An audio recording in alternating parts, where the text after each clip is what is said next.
Então, você fez a escolha certa. Eu quero convidar você a ler junto comigo no livro de Marcos, no capítulo 10, no verso 22. Marcos 10, verso 22. Vamos relembrar um pouquinho aquela história que nós falamos lá na sexta-feira? Mas ele, pesaroso dessa palavra, retirou-se triste porque possuía muitas propriedades. Riqueza é problema, gente? Riqueza não é problema. Se for um problema para você, eu faço o meu Pix. Pode depositar tudo na minha conta. O problema é o apego com as coisas deste mundo. Não importa se é riqueza, pode ser qualquer outra coisa. Então aqui nesse texto nós encontramos o desfecho da história em que Jesus encontrou o jovem rico e aqui Jesus tenta salvar. Jesus estava ali abençoando as crianças e ele estava olhando Jesus. E Jesus abençoando as crianças e as mães levando as crianças até Jesus e Jesus ali estendendo a bênção para aquelas crianças. E aquele jovem decidiu, ele queria receber a bênção que Jesus estava dando àquelas crianças, ele queria também receber essa bênção. Sabe por que a Bíblia diz que ele foi até Jesus e ele fez o que diante de Jesus? Se prostrou. Se ajoelhou diante de Jesus. E o que ele falou para Jesus? Bom mestre, o que farei eu para herdar a vida? Quando eu fui refletindo nessa história, eu fiquei pensando, gente, esse menino é um covarde. Esse menino foi um covarde porque ele perdeu a oportunidade de salvação. Mas depois eu refletindo mais sobre esse rapaz, eu fiquei pensando, não, esse rapaz foi admiravelmente corajoso. Sabe por quê? Porque ele sabia o que ele queria. Ele sabia, ele fez a escolha consciente do que ele queria.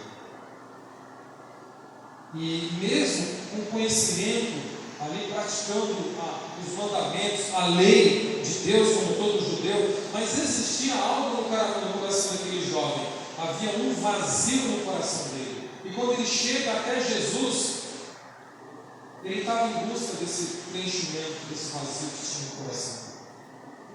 Mas aquele jovem tinha uma soberba dentro do coração, que ele afirmava ser impecável no cumprimento da lei de Deus.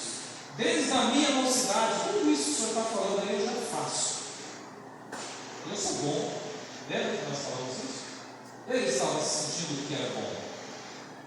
E quando Jesus disse que você não era bom, quem é bom é Deus. Peraí, se eu não sou bom, então tem coisas que eu preciso mudar? Mas no fundo havia um vazio no coração daquele jovem. Jesus, que conhece o mais profundo do coração humano, Jesus olhou para aquele jovem com um olhar muito seguro de si e olhou para ele e disse: ainda te falta uma coisa, só uma coisa, para você entender. Vende tudo que tens, reparta com os pobres, me segue e terás um tesouro muito maior na eternidade. Olha a proposta. Jesus amou aquele jovem, Jesus olhou nos olhos daquele jovem e Jesus fez uma proposta, Jesus fez um convite para a vida eterna. Jesus fez de tudo para salvar. Conhecia o problema dele, Jesus conhecia a dificuldade dele, Jesus sabia qual era a enfermidade daquele jovem. Jesus estava ali estendendo as mãos para curá-lo daquele problema que ele tinha. Jesus queria livrar ele daquele ídolo que estava no seu coração. Falta uma coisa: deixe tudo que tem, está aos pobres, depois vem e me segue. A irmã White diz que quando ele avaliou o custo e ele viu que se exigiu o sacrifício das riquezas terrenas, ele concluiu que o céu era caro demais. Olha que forte isso. Quando ele avaliou que ele tinha que abrir mão, ele fez as contas. Peraí, eu tenho que vender tudo que eu tenho, e é muita coisa. Eu já sou cumpridor da lei. O céu está muito caro. Ele foi embora e não voltou. Esse jovem foi prudente na mente dele. Ele foi decidido o que ele queria. Ele fez a escolha, uma triste escolha. Ele fez consciente, porque ele entendeu que com Cristo é assim: é tudo ou nada. Ou você decide agora, ou você vive a sua vida do jeito que você quiser. Faça a sua escolha. E alguns anos depois, eu já até mencionei aqui, o imperador Tito entra na Judéia, destrói tudo. Quem era rico entrou na miséria, porque toda a riqueza foi tomada pelo Império Romano. Adiantou alguma coisa para ele? Não. Imagina. Queridos, quantas vezes você fez uma escolha errada? Quantas vezes você fez uma escolha consciente daquilo que você estava fazendo? Eu sei que isso foi errado, e você faz. E até hoje, talvez você está pagando o preço da sua decisão errada que você tomou. Quantas vezes você fez isso? Você está tentando juntar os cacos até hoje. Você não acha mais os pedaços dos cacos, nem para colar e se juntar mais. Existem muitos casos assim, né? Relacionamentos, decisões que a gente toma, que ferem as pessoas, que ficam cicatrizes, e a gente não consegue mais. Parece que todo mundo está vendo você como uma pessoa, um monstro, né? E aí você trabalha para tentar juntar os cacos, porque você tomou uma decisão e você fez consciente que você estava errado. Você ouviu o toque de Deus falando para não fazer, e você ainda assim fez.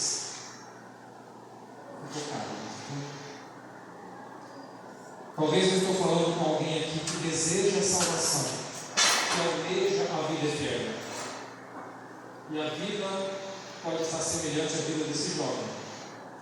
Ele queria a salvação, ele queria a vida eterna, mas ele não queria abrir mão de coisas da vida dele. E muitas vezes isso acontece conosco. A gente quer viver na presença de Deus, mas também queremos continuar com a nossa vida de pecados. Ei, impossível. É impossível. Nós temos que escolher. Não existe salvação sem um compromisso com Deus e com a sua palavra. Enquanto que o jovem rico se afastava de Jesus, um outro, pobre, miserável, se aproxima de Jesus.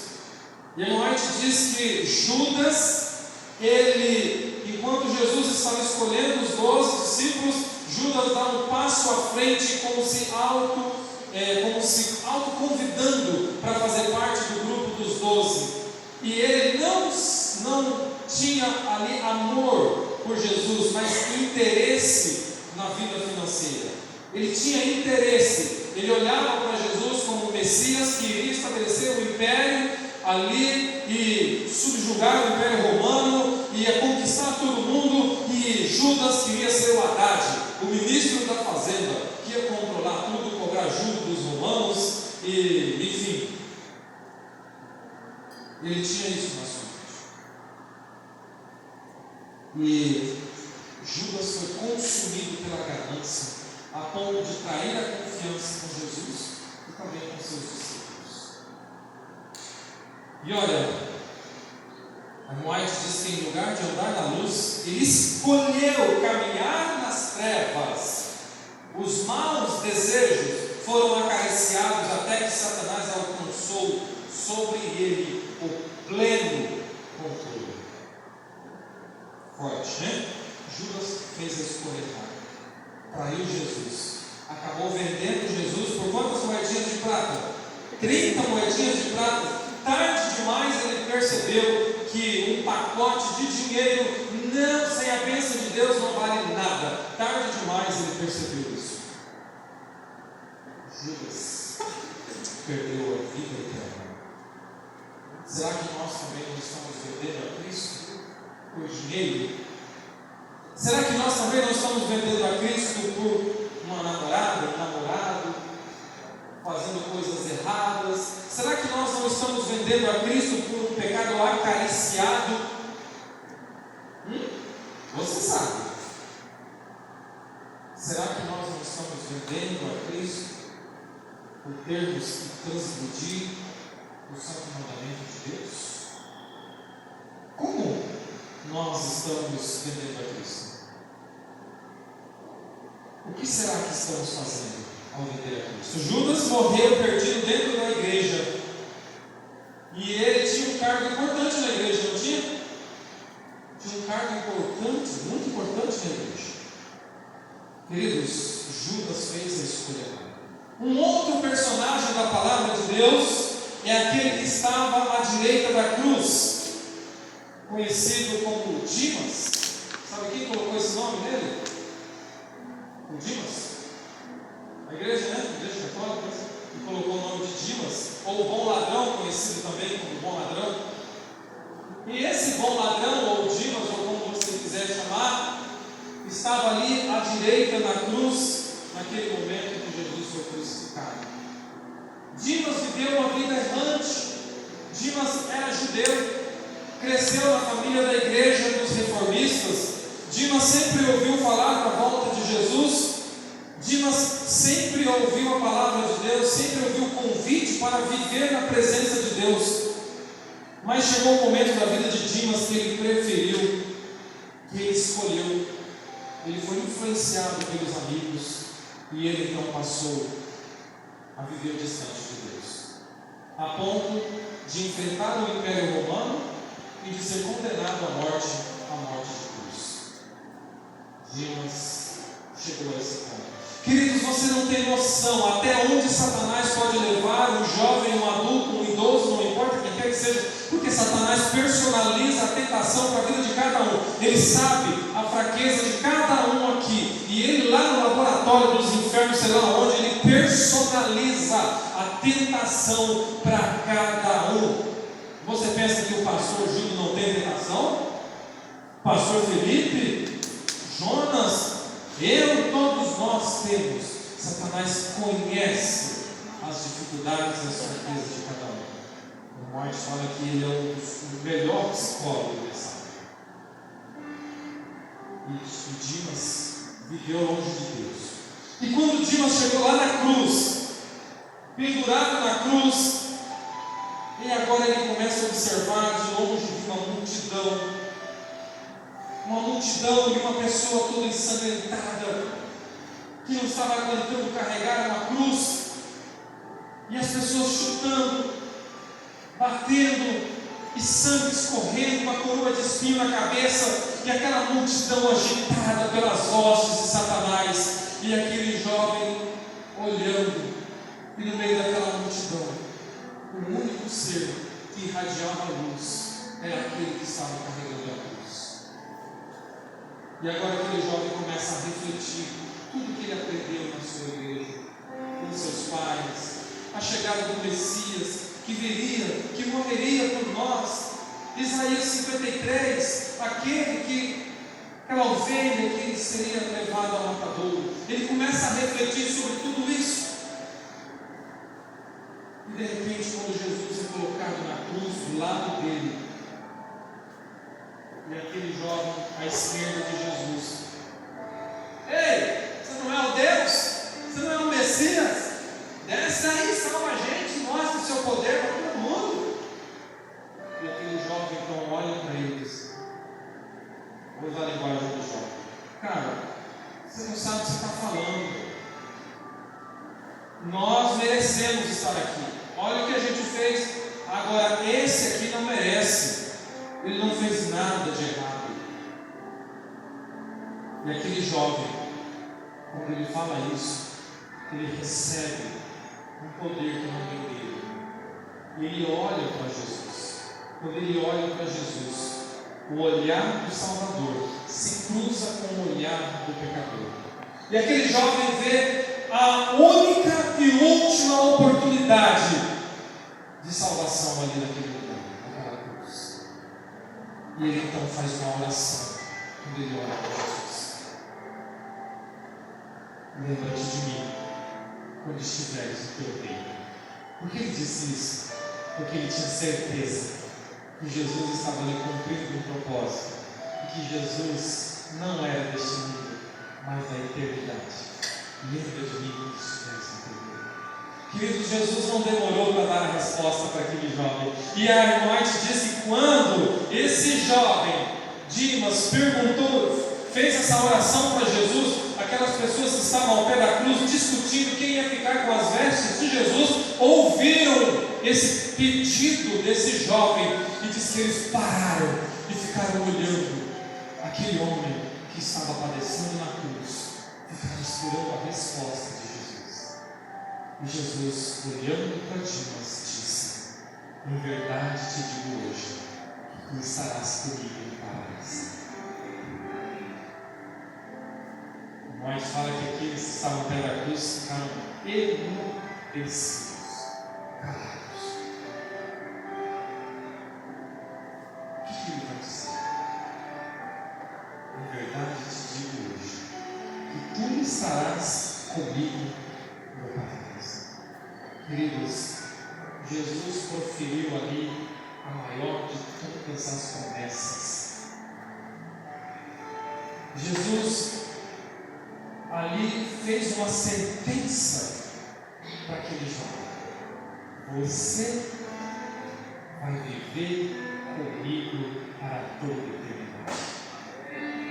Sabe, Jesus não foi para o paraíso naquele mesmo dia, porque no domingo, quando ele apareceu ali no final do dia, no terceiro dia, Maria Madalena foi lá tentando abraçar Jesus. Ele disse: calma, não me toque, porque eu ainda não subi ao Pai. Então ele não subiu mesmo em Deus. E a história judaica conta que Dimas foi tirado daquela cruz, enquanto que Jesus foi levado para o sepulcro. Dimas e o outro ladrão foram tirados da cruz, deixados no sereno da noite, da tarde, no sol escaldante, e no sereno da noite, morrendo aos poucos. Foi quebradas as pernas dele. Por isso a Bíblia diz que os órgãos de Jesus, nenhum osso seria quebrado. Por quê? Porque todos que passavam pela cruz quebravam seus ossos. E aqueles dois jovens estavam lá, no sol escaldante. E ninguém podia levar um copo de água. Você acha que a sua vida está difícil hoje? Você acha que está muito difícil para você hoje? Imagina a vida daqueles dois. Mas agora imagina a vida daquele que estava à direita da cruz, sofrendo, em agonia, morrendo ali. Mas enquanto ele sofria, enquanto ele estava ali na agonia, com seus ossos quebrados, talvez uma fratura exposta, porque ninguém tinha piedade naqueles dias, quem morria na cruz. Mas uma voz estava soando nos seus ouvidos: em verdade te digo hoje, tu estarás comigo no paraíso. Cada momento que ele gemia de dor, uma voz soava nos seus ouvidos: em verdade te digo hoje, tu estarás comigo no paraíso. Eu fico imaginando aquele jovem cheio de esperança, naquele sofrimento, naquela agonia que ele estava passando. Amigo, essa é a maior esperança de Jesus, para que cada um de nós possamos viver eternamente com Deus. Amém, Jesus. A maior esperança que Jesus fez a cada um dos seus filhos. E essa mesma esperança os nossos discípulos também tiveram. Quando Jesus prometeu aos discípulos: preparem-se, porque eu vou derramar o poder sobre vocês. Eu vou, mas eu vou estar com vocês para sempre. Não pense que eu vou abandonar vocês. E ele prometeu derramar o poder do Espírito Santo, que é a presença de Jesus na vida de cada um deles. E eles se sentiram preenchidos. Eles sentiram como se Jesus estivesse ali entre eles, dando poder para eles agora operar, para fazer aquilo que Jesus fez. E assim foi a vida dos discípulos, uma vida cheia de esperança. E ali, no livro de Mateus, no capítulo 24, nós encontramos a maior esperança para os salvos.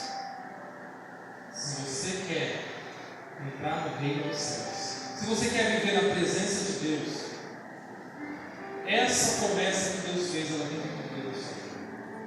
A do Espírito Santo.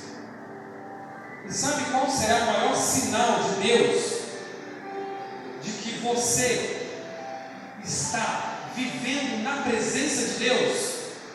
Mateus, no capítulo 24, verso 14. Uma passagem conhecida, mas que nós pouco vivemos. E este Evangelho do Reino. Qual é esse Evangelho do Reino? Do Reino Eterno. A tríplice mensagem angélica de Apocalipse 14. Essa é a mensagem do Reino que Jesus está dizendo. Qual é a primeira mensagem angélica? Quem lembra? Temer a Deus e dar em glória, porque vinda a hora de sair seus juízos. E a segunda? E a terceira? Quem adorar a Deus. Esse Evangelho do Reino precisa ser proclamado em todo mundo, em todas as nações. E quando esse Evangelho do Reino alcançar todo mundo, em todas as nações, então virá o fim. E aí, meu amigo, pode ter certeza que você vai abalar esse mundo, vai abalar essa nação. Você vai fazer a diferença porque você vai estar cheio do poder de Deus. E esse é o maior sinal da igreja, de que a igreja recebeu a promessa da vida eterna, a promessa de estar para sempre com Jesus. Assim foram com aqueles 3 jovens que estavam lá diante daquela grande estátua de Nabucodonosor, quando eles foram desafiados a se curvar diante de uma grande estátua, mas eles se posicionaram na presença de Deus. Nós não vamos ceder a isso. E assim cada um de vocês terá essa força para permanecer fiel na presença de Deus. Queridos, nós como igreja estamos pregando a volta de Jesus.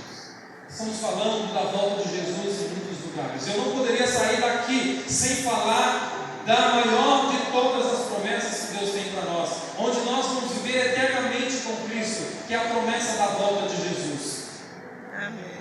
E nós como igreja estamos pregando através da internet, estamos falando através das revistas, distribuindo folhetos, falando da volta de Jesus através da nossa alimentação, do nosso vestuário, do nosso comportamento. Estamos falando da volta de Jesus. E logo Jesus vai descer nas nuvens dos céus. E Jesus tem um plano para a vida de cada um de nós. Estamos a um passo da volta de Jesus. Quando nós vamos viver para sempre na presença de Deus.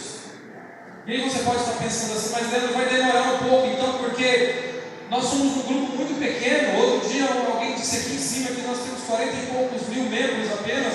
Então vai demorar muito ainda para esse evangelho ser alcançado em todo mundo. Talvez você que está aqui visitando, veio a convite de alguém e não faz parte dessa igreja, você pode estar pensando, isso, a igreja é muito pequena para evangelizar o mundo inteiro, não vai dar conta?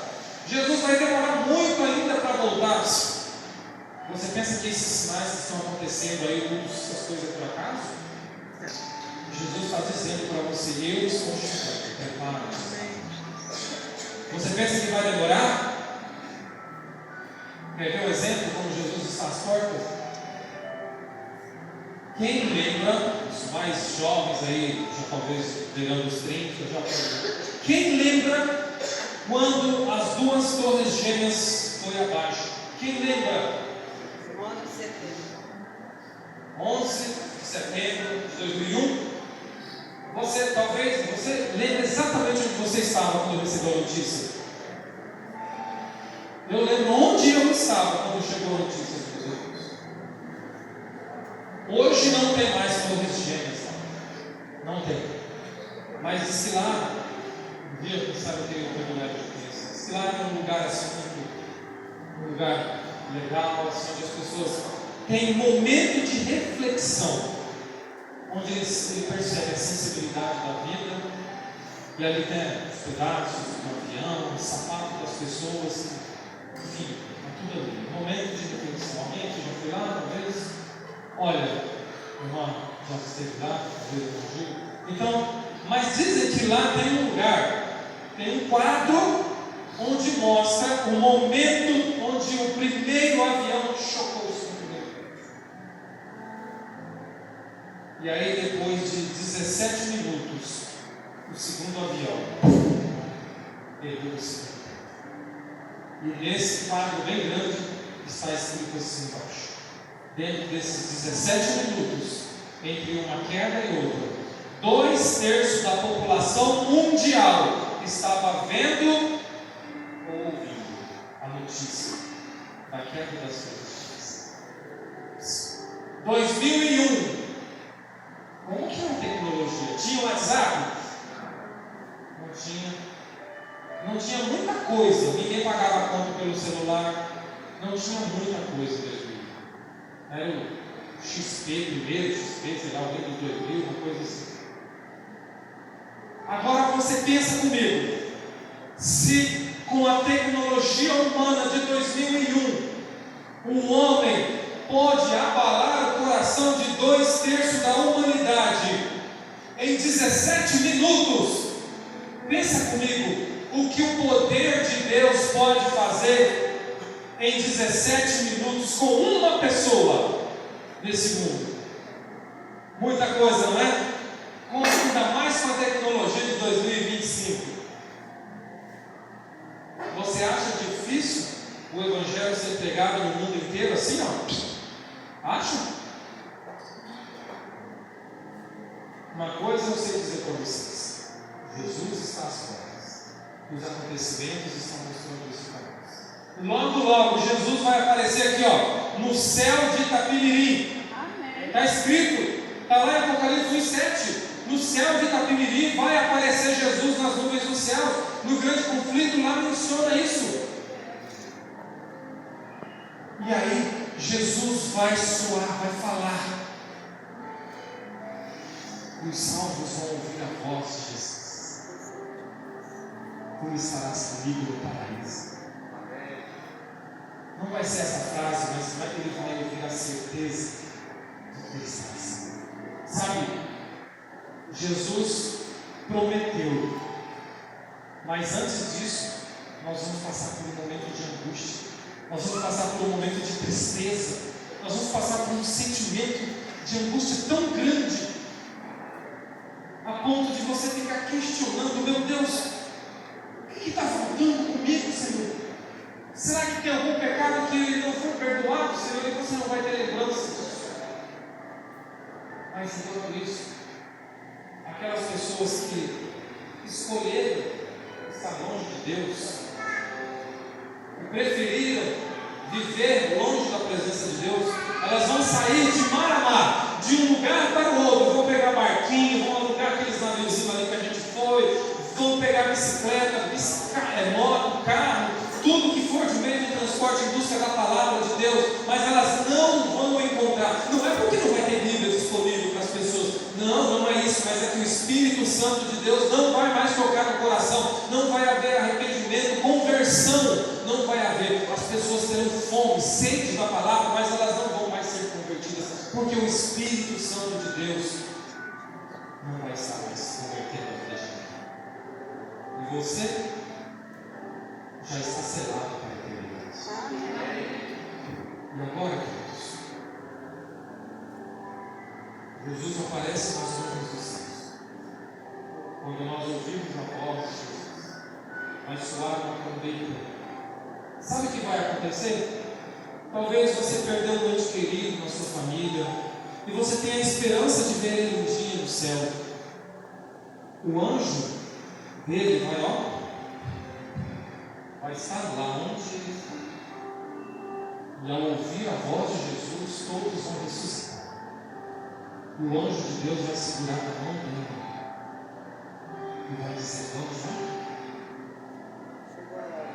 Talvez você que é mãe, você que é filho, o seu anjo vai pegar na sua mão e vai te levar até lá. E você vai poder olhar. E o anjo de Deus vai olhar para você e vai dizer: vamos subir? Ó, lembra que nós falamos no domingo? Voar para o céu. Faremos uma viagem de 7 dias. A Bíblia diz que será o maior reencontro da história. O pacote de viagem já está pago. Está tudo certo. Uma viagem de 7 dias ao céu. Até chegarmos ao céu, Deus. E lá nós vamos ficar por 1000 anos. E quando nós chegarmos lá no céu, nós vamos poder encontrar aquela multidão assim, ó, incontável, como as estrelas do céu. Mas de longe você vai olhar assim, uma pessoa bem grande, Jesus, e aquele monte de gente, Abraão, todos, Isaac, Jacó, vai estar tudo lá, gente. Você, eu. E a gente vai ver de longe aquele homem de quase 4 metros de altura. Quem é aquele homem tão grande? Vai estar ali Jesus. E Adão vai olhar para Jesus e vai olhar para as mãos de Jesus e vai perguntar: Senhor, que feridas são essas nas suas mãos? E Jesus vai olhar para Adão e vai dizer: Adão, essas feridas são feridas com que fui ferido na casa de amigos. Essa multidão de gente, quem são? E aí Jesus vai olhar para Adão e vai dizer: Adão, você foi o primeiro Adão e eu fui o segundo. Adão, você caiu, eu levantei. Adão, essa multidão que você está vendo aí são descendência sua, Adão. Eu resgatei do pecado, Adão. Lembra do cordeiro que você matava todos os dias? Dos filhos que você pensava: será que o meu próximo filho vai ser o Messias? Será que o próximo é o Messias e não veio o Messias? Pois é, eu, Adão, resgatei. E todos estão aqui. E nós estaremos lá no mar de vida. E nós vamos passar 1000 anos com Jesus.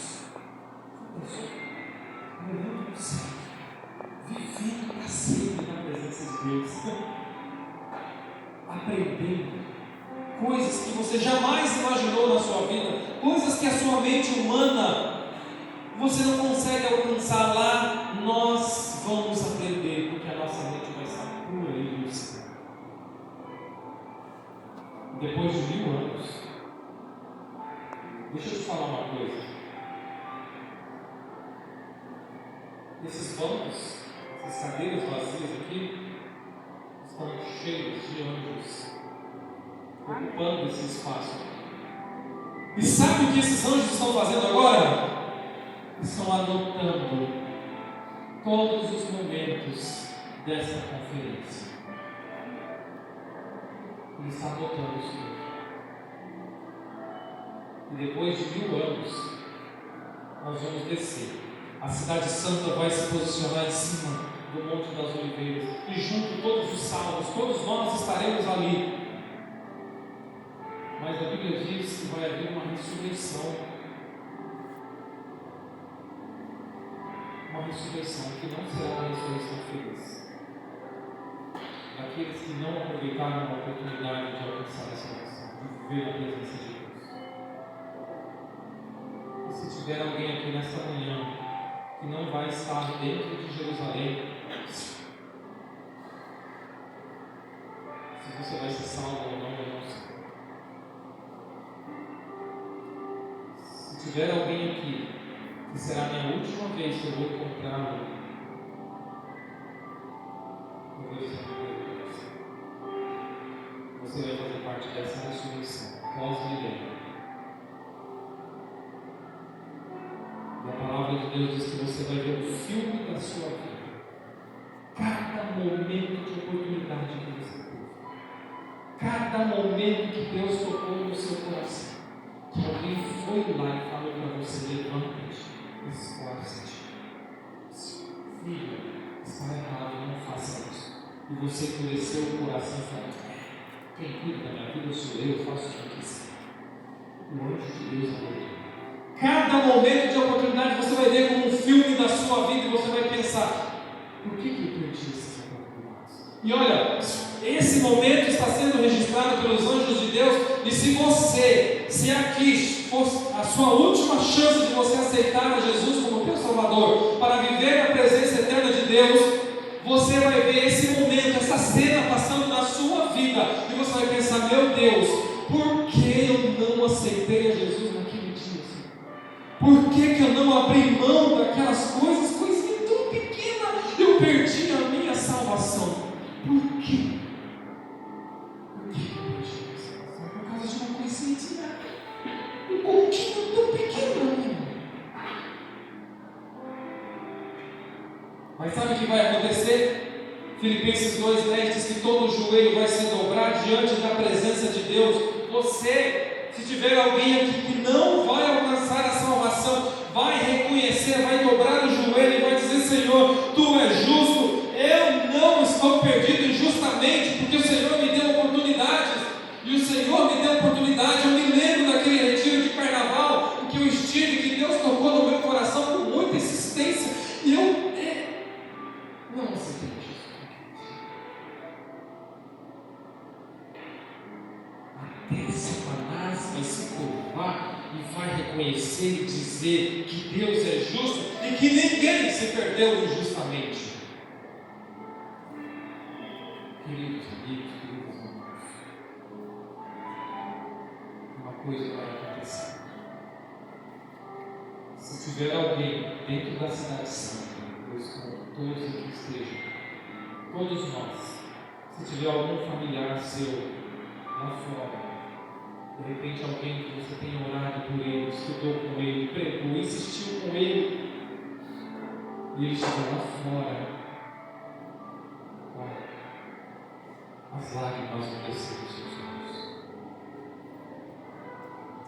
Mas nesse momento a palavra diz que Jesus enxugará dos nossos olhos toda lágrima. Para aqueles que estiverem à esquerda, para aqueles que não alcançaram a salvação, que ressuscitaram para receber a sentença final, Deus vai dizer: adeus. Mas para aqueles que estiverem dentro da cidade santa, Jesus vai enxugar dos olhos toda a lágrima e vai dizer para você: vinde benditos de meu Pai, possui por herança o reino que está preparado. Pensa coração, porque Jesus apresentou o seu sangue derramado lá no céu, e ele disse aquelas palavras de Isaías: eis-me aqui, Senhor, meus filhos que tu me destes. Ele também vai dizer isso. Queridos irmãos, se tiver alguém aqui nesta manhã que vai perder a salvação, eu espero que isso não aconteça na vida de ninguém. A minha oração é que cada um de nós possamos fazer parte daquele grupo de salvos que estará lá dentro da cidade santa, onde vai viver para todo sempre, para toda a eternidade, na presença eterna de Deus. Oxalá todos nós possamos estar reunidos. Amém. A pergunta que eu quero fazer para você refletir: de que lado hoje, se Jesus viesse na sua vida, de que lado você estaria? Oxalá que, ao sairmos daqui deste retiro de carnaval, possamos sair decididos a viver para sempre, não importa os obstáculos, mas decididos a viver para sempre na presença de Deus. Amém? Amém, Jesus.